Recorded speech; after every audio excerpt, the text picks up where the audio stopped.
Sir, जब हम प्राकृतिक चिकित्सा की बातचीत करते हैं तो अक्सर हम ये सुनते हैं कि जो सभी बीमारियां हैं वो पेट से शुरू होती हैं। सही बात है। और आज एक बहुत बड़ी प्रॉब्लम है, वो है कॉन्स्टिपेशन। जी जी, सही कह रहे हैं। कब्ज रहती है, इवन छोटे छोटे बच्चों में भी ये प्रॉब्लम है। तो इसका कारण आप क्या समझते हैं सर, और इसका उपचार क्या है? देखो, सबसे पहले बात करें कि प्राकृतिक चिकित्सा खुद भी ये कहती है, आयुर्वेद भी ये कहता है कि मूल जो जड़ है वो पेट है। और जब पेट में कोई तकलीफ होती है तो वो सारे जगह वात पित्त कफ, आयुर्वेद के 3 सिद्धांत है मूल रूप से। तो वात पित्त कफ को सम करना प्राकृतिक चिकित्सा का सिद्धांत है। अच्छा। तो जैसे कि आपने फरमाया कॉन्स्टिपेशन की बात कही, तो आज इस फास्ट युग में, इस फास्ट लाइफ में, जैसे फास्ट फूड में जो लोग एक व्यतीत हो गए अपने जीवन को, जिसकी वजह से अपनी लाइफ को बड़ा एक विचित्र बना लिया, एक बड़ी विकृत बना लिया, विकारमय बना लिया, उसका कारण मैं कहता हूँ कि लोगों का स्वयं का है। पेट साफ होने के लिए सबसे पहली आवश्यकता है कि आदमी समय पे भोजन ले। अच्छा। और भोजन में सबसे ज़्यादा फाइबर ले, जिसको हम कहते हैं रस्सेदार भोजन, जो कि आपका फाइबर्स जो कहते हैं ना कि रस्सेदार भोजन जो इसके अंदर हो, कच्चा हो, सलाद हो, अच्छा, मोटे आटे की रोटी हो, मोटी सब्जी कटी हो, ठीक है साहब। इस प्रकार की जो चीज़ें लेंगे तो हमारे को कब्जी से राहत मिलती है। दूसरा कि आपको बताऊं कि निंद्रा का और कब्ज का बहुत दोनों का एक बहुत बड़ा ऐसा एक रिलेशन है कि निंद्रा आएगी आपको तो आपका पेट साफ होगा। अच्छा। और पेट साफ लिंक बहुत बड़ा एसोसिएशन है इनकी। अच्छा। तो यदि पेट साफ होगा तो नींद आएगी, नींद आएगी तो पेट साफ होगा। अच्छा। ये एसोसिएटेड है आपस में। तो यदि व्यक्ति प्रॉपर नींद लेता है 8 घंटे से 6 घंटे की, तो आप मान के चलें कि उसके लिए आपको पेट साफ करने के लिए किसी प्रकार की कोई भी लग्जेटिव परगेटिव नहीं लेना चाहिए। और मैं तो कहता हूँ, लोगों को अपील भी करता हूँ कि लग्जेटिव परगेटिव से दूर ही रहना चाहिए। किसी चीज़ पे डिपेंडेंसी नहीं होनी चाहिए। क्यों? कि हम एक तो फिजिकली एक्सरसाइज करें जिससे हमारी आंखें की मोटिलिटी है वो प्रॉपर काम करती रहे। नंबर 2 कि हम पानी का प्रयोग ज़्यादा करें। अच्छा। ठीक है सब। खाना खाने के बाद पानी नहीं पिए। अच्छा। खाने के 1.5 घंटे बाद पानी पिए, जिससे हमारे जो जठराग्नि में जो अग्नि प्रज्वलित होती है, उस पानी डाल के उस अग्नि को हम क्या कर देते हैं, शीतल कर देते हैं। वो शीतल नहीं होनी चाहिए, डाइजेशन नहीं होता, वो डाइजेस्ट नहीं करेगी खाने को। तो खाना डाइजेस्ट नहीं होगा तो वो गैस बनेगी, कब्ज बनेगी, एसिड बनेगी, उसकी वजह से आदमी को फिर तकलीफें होगी। फिर वो कभी यहाँ दर्द हो रहा है, कभी घुटने में दर्द हो रहा है, कभी सर्वाइकल आ रहा है, कभी लंबर का आ रहा है, कभी हेडेक हो रहा है, कभी माइग्रेन हो रहा है। ये सब आपने बिल्कुल सही कहा, क्वेश्चन बड़ा अच्छा आपका, कि कब्ज जो है वो सारी बीमारियों का कारण है। और जो पेट है, उस पेट के लिए मैं कहता हूँ कि दुनिया के प्रत्येक व्यक्ति दौड़ लगाते हैं पेट के लिए। हर व्यक्ति, चाहे मैं हूँ, चाहे आप हैं, चाहे एक रिक्शे वाला और चाहे बड़े से बड़ा उद्योगपति है। पर इस बात का दुर्भाग्य है देश के लिए कि जो व्यक्ति समय पे भोजन नहीं करता तो उस धनराशि का, उस मनी का, उस इतने बड़े साम्राज्य बनाने का फायदा क्या?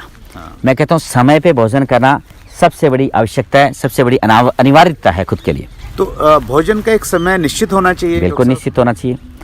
जैसे हमारे आयुर्वेद में कहा गया है कि 9 बजे से पहले आप ब्रेकफास्ट कर लें, नाश्ता कर लें। अच्छा।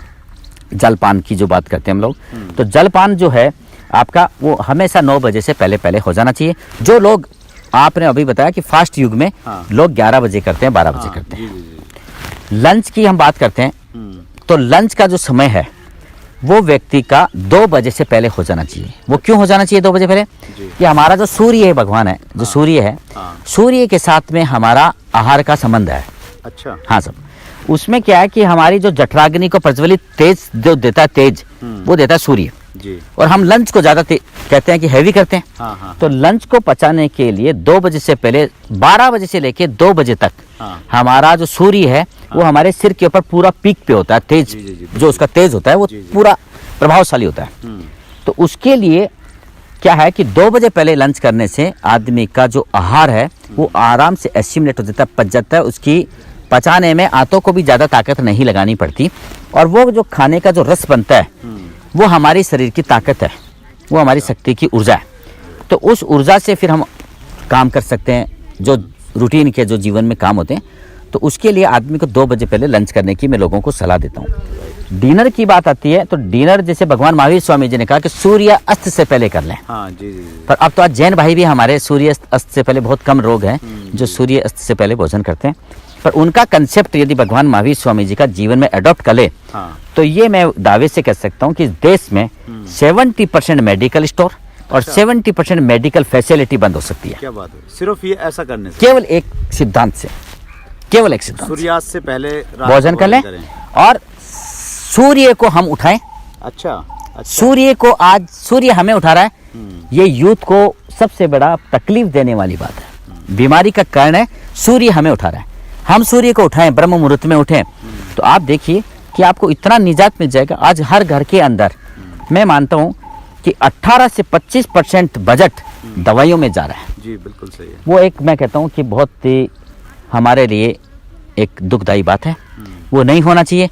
वो जो बजट है वो कहीं ना कहीं हम किसी सेवा में लगाएं, हाँ जी जी जी। किसी सत्संग में लगाएं, जी। किसी के सहायता में लगाएं तो वो ज़्यादा अच्छी बात है। बहुत सही, जैसा आपने कहा शायद यही कारण है कि आज बच्चों में बहुत सारी बीमारियां हैं। जी, मतलब वैसा देखने को मिलता है, बहुत कम एज में, वो युवावस्था में नहीं पहुंचे कि उनको बीपी होने लग गया, बिल्कुल सही कह रहे हैं। उनको कॉन्स्टिपेशन हो रहा है। जी, तो शायद यही वजह है कि ये टाइम पे सोना नहीं और टाइम पे खाना नहीं, ये एक बड़ा कारण उनका पूरा बायोलॉजी क्लॉक डिस्टर्ब हो जाता है। जैसे आपने कहा ना, नींद नहीं लेने की वजह से उसका बायोलॉजी क्लॉक डिस्टर्ब हो जाता है। फिर क्या है कि वो इतना काम करता है, वो अपने आप को आज स्मार्ट समझ रहा है कि मैं 18 आवर्स वर्क कर रहा हूँ, हाँ। मैं 19 आवर्स 20 आवर्स वर्क कर रहा हूँ। मैं उसको अच्छा नहीं मानता। क्या है कि प्रभु ने रात बनाई है विश्राम के लिए और दिन बनाया है आपको काम के लिए। हम यदि समय की बात करें तो 8 आवर्स वर्किंग है, वो बहुत है। जी। पर आज के फास्ट युग के अंदर हम कह सकते हैं 10 आवर्स कर लो। मेरा भी ये मानना है सर कि 8 आवर्स अगर आप स्वस्थ हैं जी, फुल्ली एनर्जी के साथ में हैं, एक्टिव हैं, तो 8 घंटे में आप उतना आउटपुट निकाल लेंगे जो 12 घंटे में नहीं निकाल। परफेक्ट का, बिल्कुल सही कहा। पर सवाल क्या है साहब कि शेड्यूल नहीं है जीवन में। जी जी जी। और जीवन में दो चीज़ की बहुत परम आवश्यकता है। एक तो जीवन में शेड्यूल होना चाहिए राइट और सर। एक जीवन में एटीट्यूड होना चाहिए। Attitude means positivity. Right right. जिस व्यक्ति के जीवन में शेड्यूल और एटीट्यूड है, पॉजिटिव एटीट्यूड है, वो व्यक्ति जीवन में उसको कहीं भी किसी भी तकलीफ का सामना नहीं करना पड़ सकता। बहुत बढ़िया, बहुत सही सर। हम लोग जैसे बड़े बड़े व्यक्तित्व को देखते हैं तो उनका कारण यही है कि उसका जीवन का एक पूरा समय बना हुआ है हाँ। कि मुझे इतनी बजे खाना है, इतनी बजे मुझे मीटिंग करनी है, इतनी बजे मुझे विश्राम करना है, इतनी बजे मुझे वो करना है। तो हर चीज़ का एक समय है, सारणी है समय की। पर आज वही आपने कहा ना कि रात को 2-2 बजे तक लोग लैपटॉप पे काम कर रहे हैं। जी बिल्कुल। तो वो हमारे देश के अंदर क्या है कि मिजाज में नहीं है, वो हमारे देश की एक कहते हैं ना कि संस्कार में नहीं है। और वो बीमारी का सबसे बड़ा कारण है, वो पेट के रोग, मानसिक रोग, वो कारण वही है उसका। शायद इसलिए प्रॉब्लम बढ़ रही है आज बच्चों, स्पेशली जो हमारी युवा पीढ़ी है जी, उसमें खास ये प्रॉब्लम देखने को मिलती है। वो लेट तक जगते हैं, वो कहते हैं कि रात में पढ़ाई बहुत अच्छी होती है। जी। और जो पुराना एक सिस्टम था आपके और हमारे ज़माने में जी। कि सुबह जल्दी उठा देते थे, 4 बजे तो मतलब पढ़ने वाले बच्चों को उठा ही दिया जाता था। सही वो है। चीज़ें शायद बदल गई हैं, तो इसलिए बीमारियां बढ़ रही हैं। बीमारियों का कारण मैंने कहा ना सब कि हमारा मन से, और मन जो बीमार होता है जी। तो तन को सफ़र करना पड़ता है।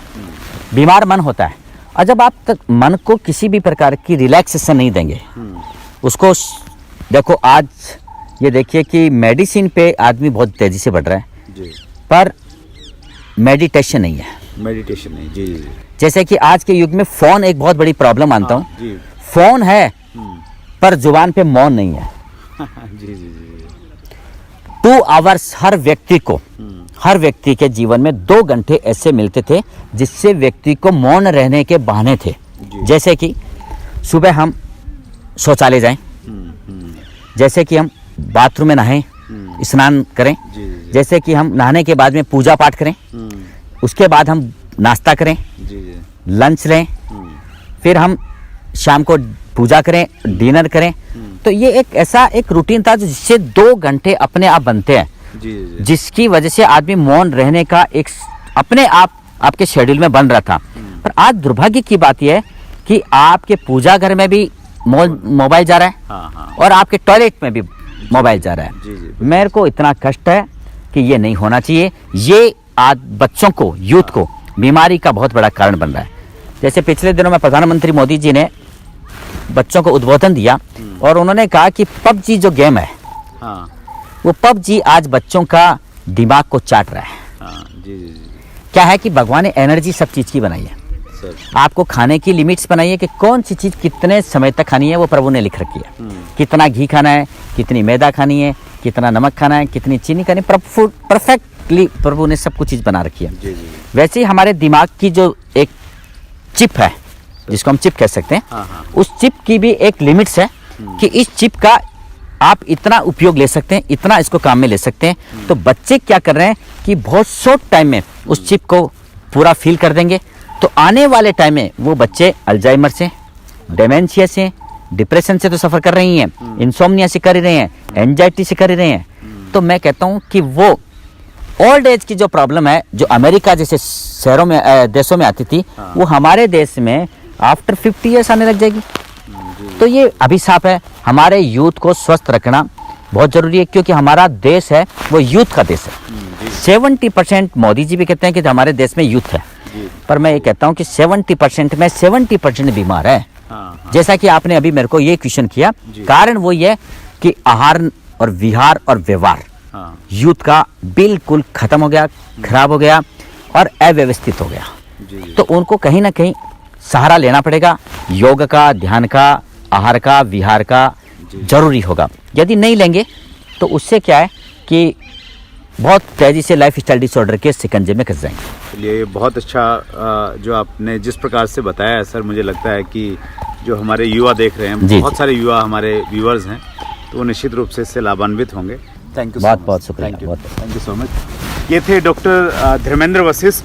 बहुत अच्छी जानकारी हम लोगों को दी। अगर आपने अब तक चैनल को सब्सक्राइब नहीं किया है तो आप चैनल को सब्सक्राइब करें, लाइक कर दें।